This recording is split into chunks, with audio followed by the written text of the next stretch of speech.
Há quem diga que esse homem tinha poderes sobrenaturais. Há quem diga que a sua atitude doentia era apenas reflexo dos monstros que tinham dentro da sua mente.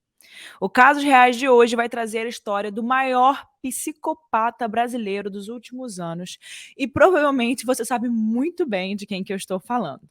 O episódio de hoje é sobre ele, o Lázaro. Vocês me pediram muito esse episódio. Então aí vai esse episódio para vocês, finalmente. Pronto, fiz o episódio do Lázaro. E aí, pessoal, tudo bem? Mais uma quarta-feira aqui com vocês, trazendo um caso seríssimo que todo mundo estava esperando, como eu disse. Para falar a verdade, o caso da semana, antes mesmo de começar, precisa de algumas informações. Eu me sinto na responsabilidade de dizer que, por ser um caso muito recente, ainda está aí, né, na mente de todos os brasileiros, todo mundo lembra, está fresquinho ainda, e ele teve uma repercussão também muito grande. Mas, ao mesmo tempo, essa história é uma história que pode gerar vários gatilhos por inúmeros motivos.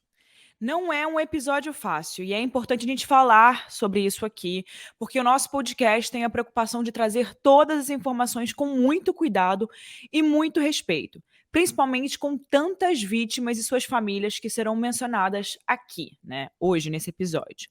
E é claro, respeito a vocês que escutam o nosso podcast, estão sempre aqui com a gente, né? Então, só reforçando, esse caso é um caso difícil e pode gerar gatilhos por conta de menções sobre abusos, violência, conteúdo sexual, como alguns outros aí que tem no caso reais, né? Não é nada muito diferente do que a gente posta aqui sempre.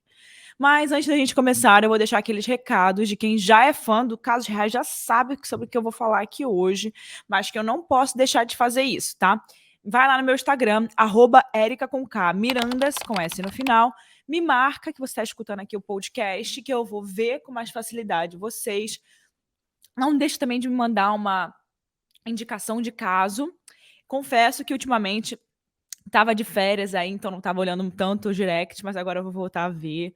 Eu estava lá no Brasil, vocês viram, estava passeando um pouco, que eu mereço também sou filha de Deus. Mas então é isso, também tem o Instagram do Casos Reais Oficial. E não deixem de compartilhar, de dar uma nota aqui no podcast. Tem como você dar uma nota em qualquer plataforma, tá bom? Então vamos para o caso da semana? Partiu.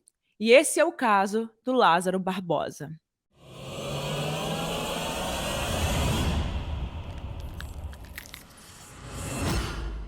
Lázaro Barbosa de Souza nasceu em 27 de agosto de 1988 no município de Barra dos Mendes, na Bahia. Para quem não sabe, Barra dos Mendes é uma cidade muito pequena, com cerca de 14 mil habitantes, né? Pequena nos parâmetros brasileiros, que não é pequeno. E de acordo com isso, 14 mil habitantes é de acordo com o censo de 2021. Naquela época, nos anos 80, a cidade passava por algumas dificuldades, como, por exemplo, a falta de saneamento básico. A família de Lázaro era de lá e eles eram bem humildes, viviam na simplicidade. Não deixem de beber água aqui, ó. Já comecei bebendo a minha água com essa caneca do Casos Reais. Mas enfim, a família do Lázaro era de lá e eles eram bem humildes e viviam na simplicidade. E se você perguntasse para as pessoas o que elas achavam de Lázaro, talvez depois disso tudo que aconteceu, certamente elas não concordariam em nada com as lembranças de como eles conheciam o Lázaro na infância, né? A mãe dele, a dona Eva, dizia que quando ele era pequeno, o Lázaro era um menino ótimo, maravilhoso, trabalhador, que ajudava em tudo. Em uma entrevista, a mãe de Lázaro dizia que se separou do pai de Lázaro porque, de acordo com as suas palavras, ele judiava do menino quando era criança. Ele não gostava do filho. A Eva dizia que o Lázaro apanhava muito do pai e totalmente sem motivo. Mas a violência física não se estendia só a ele, mas também à dona Eva. Edenaldo se casou com a mãe de Lázaro quando tinha apenas 17 anos, lá no município de Barra do Mendes. O relacionamento dos dois era muito conturbado, muito marcado por brigas, agressões, acusações de traição das duas partes. Edenaldo era muito violento e isso acabou se refletindo na infância de Lázaro, porque seu pai ficava espancando e batendo nele diariamente, né? Normalmente. A Eva dizia que, certa vez, o pai de Lázaro bateu tanto no filho que ele chegou a sangrar e que o Lázaro foi até a casa da sua avó para poder pedir ajuda. A avó ficou horrorizada com essa situação e foi tirar satisfação com o pai do Lázaro. Mas ela ficou tão nervosa que ela acabou tendo um ataque cardíaco e faleceu naquele dia. Meu Deus, uma coisa pior que a outra, né, meu Deus. Fazendo com que o Lázaro se sentisse culpado também pela morte da avó. Meu Deus. Enfim, essa é a base das informações que nós temos sobre a infância de Lázaro. Não se tem muitas informações muito mais concretas dessa época, mas tudo indica que tenha sido uma vida de pobreza, porque o Lázaro costumava caçar na mata para que a família conseguisse ter ali alimentação. O fato é que os pais se separaram quando Lázaro e seu irmão, Deusdete, ainda eram criança, então o Lázaro foi morar em Goiás, onde ele passou alguns anos de sua vida. O tempo passou e o Lázaro volta para a Barra dos Mendes para encontrar alguns amigos e familiares. E foi justamente lá que ele cometeu o seu primeiro crime. Era 17 de novembro de 2008, o Lázaro tinha 20 anos. Naquela noite, ele saiu com os amigos para uma festa. Bêbado e armado com uma espingarda, o Lázaro foi até a casa de Adriana Rosa Salles, uma paixão que ele tinha de infância e que nunca tinha sido correspondida. Naquela época, ela morava sozinha com o filho. Então, Lázaro chega e chuta a porta de entrada da casa, fazendo com que a Adriana acordasse e levasse um susto com aquele barulho. Quando a Adriana vê que é o Lázaro, que estava tentando arrombar e entrar na sua casa, aquela hora da madrugada, ela já tinha entendido tudo. Ela seria violentada e estava em perigo. Ela começa a gritar, pedindo socorro, e o seu vizinho, José Carlos, ouve os gritos e vai socorrer a Adriana. O Lázaro foge, mas volta às 3 da manhã para discutir com o José Carlos. Eles se conheciam desde a infância, mas naquele momento pareciam duas pessoas completamente estranhas. O Lázaro estava pé da vida e ele não admitia que o José Carlos tivesse interrompido tudo e protegido a Adriana. Em um ataque de fúria, o Lázaro atira em José Carlos e ele morre. Depois de cometer o seu primeiro assassinato, o Lázaro vai até a casa onde ele morava, a casa da sua família, e age como se nada tivesse acontecido. Ele entra, come alguma coisa que estava por lá, dá uma descansada e espairece a cabeça. A mãe de Lázaro percebe que o filho estava acordado e vai até ele. Ela diz que, nesse momento, ele contou que matou o José Carlos. Lázaro parecia revoltado e fora de si, que disse para a mãe, abre aspas, já que eu matei uma pessoa boa, agora eu vou matar alguém que não presta, fecha aspas. Ele então volta andando até a casa do padrasto de José Carlos, que era o Manuel Desidério da Silva. Os dois têm um passado em comum, né, que não agradou nada a Lázaro. Anos antes, na mesma cidade, Manuel denunciou o Lázaro à polícia por conta de um estupro que ele tentou cometer. Obviamente que ele nunca esqueceu isso. Às 6 horas da manhã, o Lázaro vai até a casa de Manuel e, sem mais nem menos, ele atira no peito do Manuel. Ele morreu na mesma hora e o Lázaro fugiu. Naquele momento, a cidade já estava mais do que em alerta, né? Como Lázaro poderia ter matado duas pessoas numa mesma madrugada e ter saído impune? Como ele teria coragem e o ímpeto de acabar com uma família do dia para a noite? José Carlos e Manuel eram padrasto e enteado, e suas mortes estariam conectadas para sempre. Era praticamente o fim de uma família. E quando ele fugiu, Lázaro foi para o meio de uma mata para viver foragido. Ele faz de tudo para sobreviver. Ele invade casas de pessoas, rouba comida, se vira com quem ele encontra no meio da mata. Um dia, enquanto ele estava invadindo uma chácara, ele decidiu tomar banho no banheiro desses moradores. E ele nunca era pego por ninguém. Algumas fontes de pesquisa dizem que Lázaro chegou a se entregar e ser preso por 10 dias, mas mesmo assim ele conseguiu fugir. Não se sabe como isso aconteceu, mas o fato é que, de uma forma ou de outra, ele estava solto, vivendo livremente, e isso significava que as pessoas à sua volta estavam em perigo. Apesar da sua fuga, o Lázaro não ficou sem dar notícias por muito tempo. Meses depois, já em 2009, ele é encontrado no Distrito Federal em uma nova série de crimes: porte de armas, roubos, estupros. Mas dessa vez ele não estava mais sozinho. Deusdete, que era o seu irmão, já tinha se tornado seu maior comparsa. Bárbaro, cruel e torturador. Foi assim que uma vítima de sequestro, aos 19 anos, descreveu o deus Det. Há quem diga que ele era ainda mais cruel que o Lázaro. A jovem estava em sua chácara quando foi invadida pelos irmãos. O Lázaro e o deus Det prenderam todos no banheiro e tentaram levar tudo o que tinha dentro da casa. Mas, como eles não encontraram nenhum dinheiro, eles acharam melhor raptar a jovem e levá-la até um córrego para, violentá-la. Em um depoimento, a jovem afirmou que Lázaro tem um comportamento frio. Abre aspas.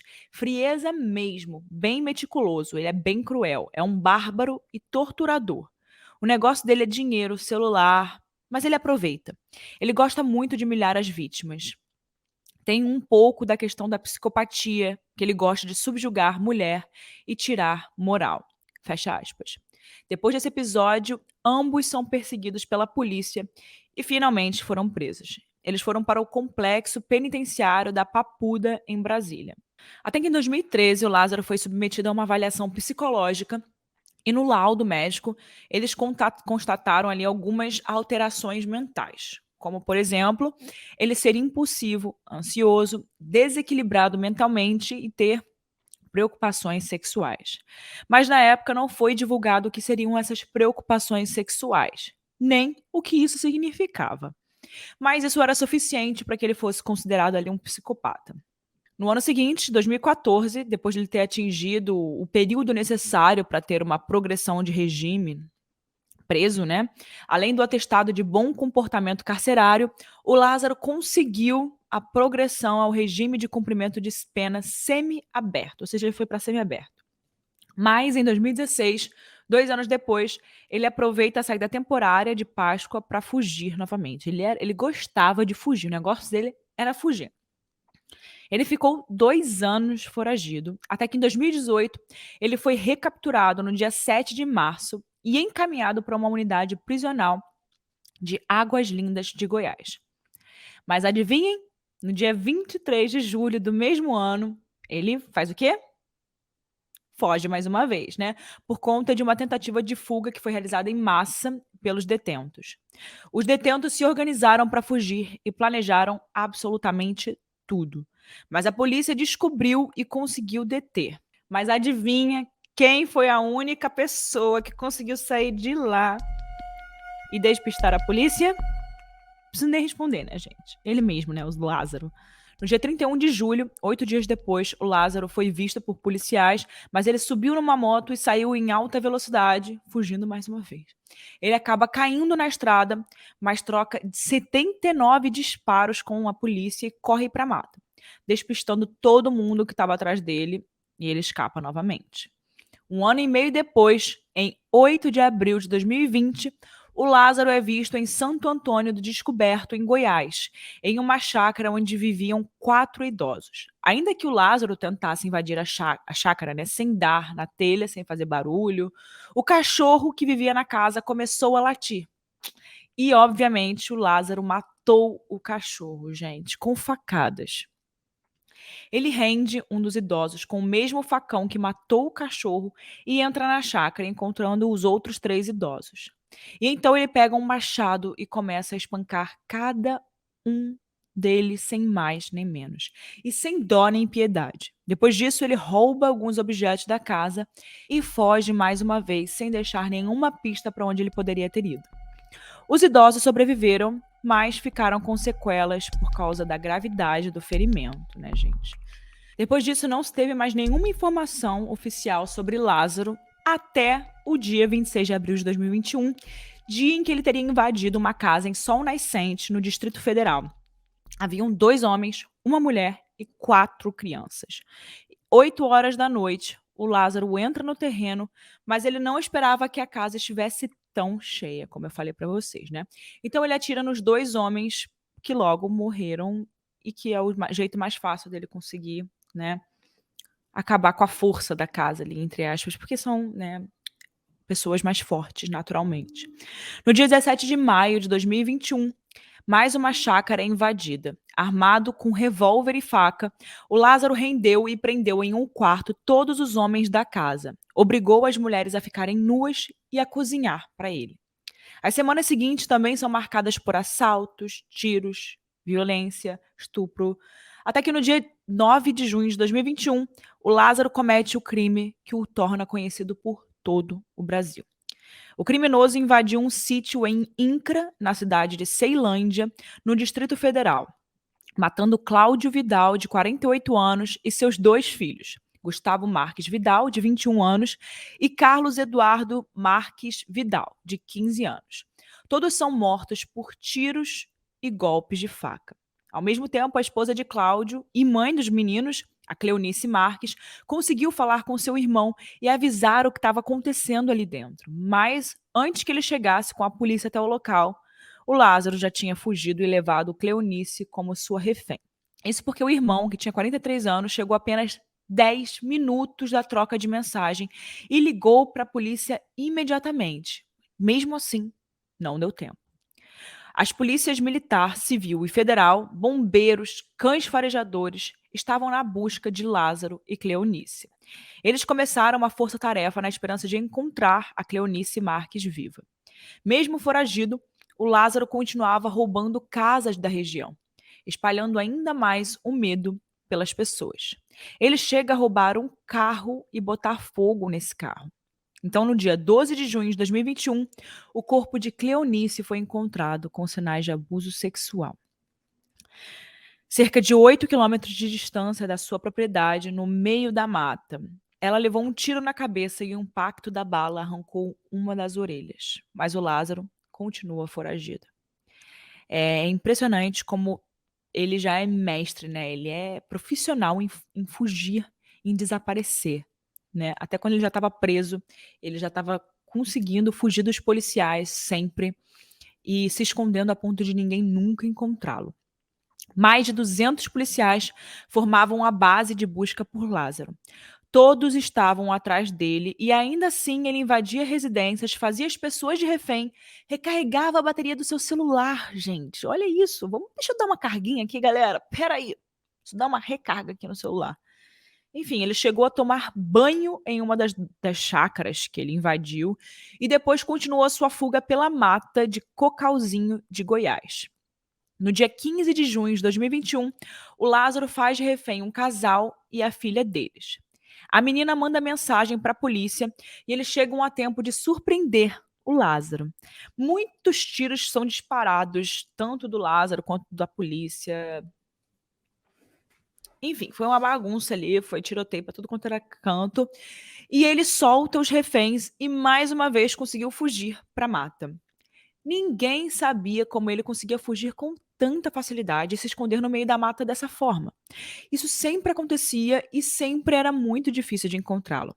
Tinha toda uma força-tarefa em volta disso, pessoas dedicando seu tempo e seus esforços para tentar encontrá-lo. Mas nada justificava o fato de Lázaro conseguir sobreviver à mata tão tranquilamente. Naquela época, algumas pessoas diziam que ele tinha poderes sobrenaturais. Começou a rolar, né, esse boato de que não era possível, ele tem que ter algum tipo de poder para conseguir se esconder assim.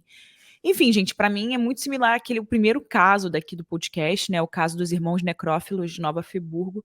Se vocês não escutaram, até recomendo que vocês voltem e escutem, é o primeiro caso.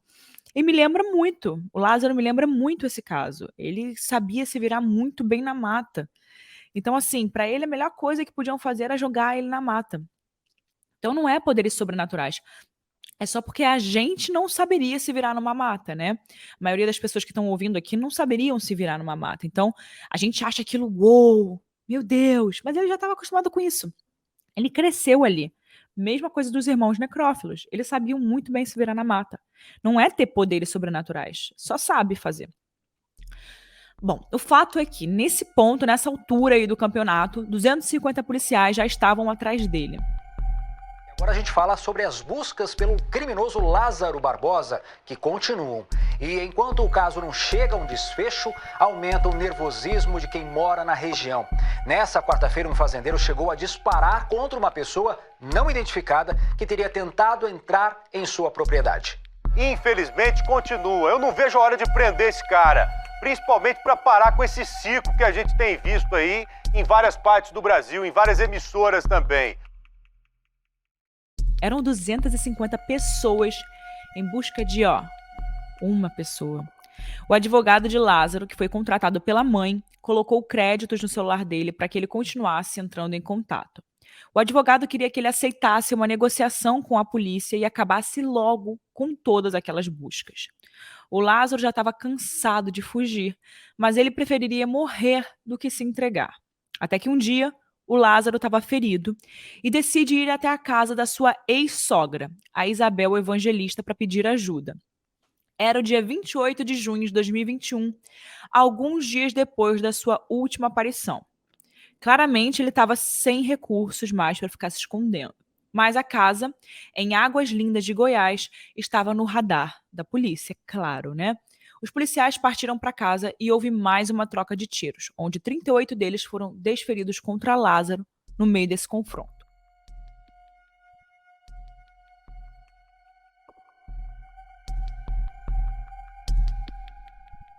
No momento em que Lázaro chega na unidade de saúde, você vê que ele está na maca e é levado para o interior dessa unidade de saúde, né? Não sabemos aí se Lázaro ainda estava vivo ou não quando chegou ao hospital.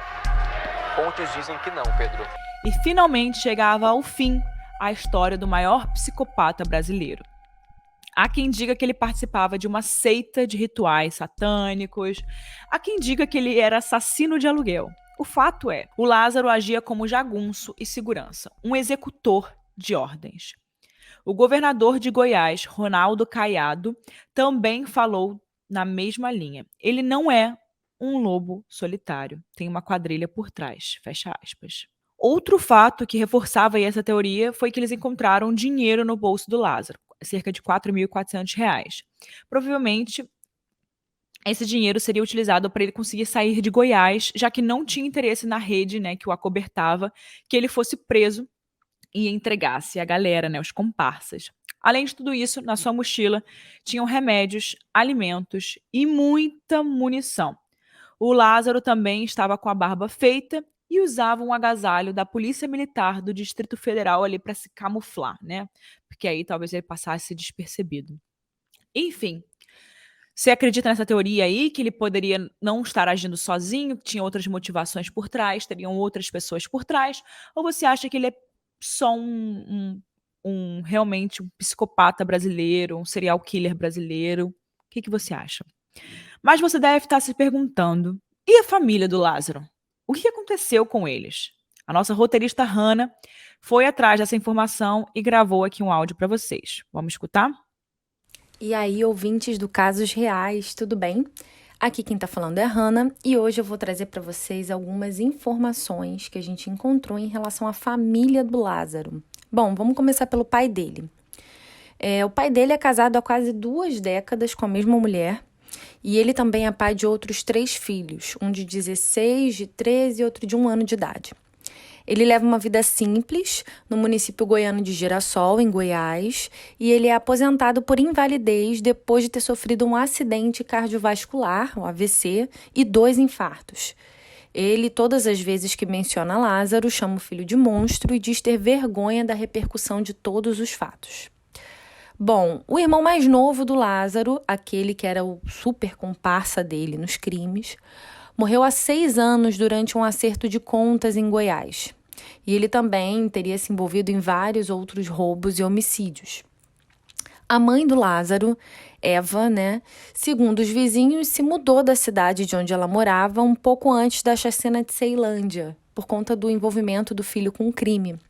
E, recentemente, no ano passado, ela recebeu muitas críticas por não ter ido ao enterro do Lázaro, que aconteceu no dia 1º de julho de 2021, no cemitério de Cocalzinho de Goiás. Ela disse que perder um filho é muito difícil e que ela não conseguiria participar do velório. No final de todo o episódio eu dou minha opinião, vocês já sabem, e hoje eu vou dar minha opinião aqui.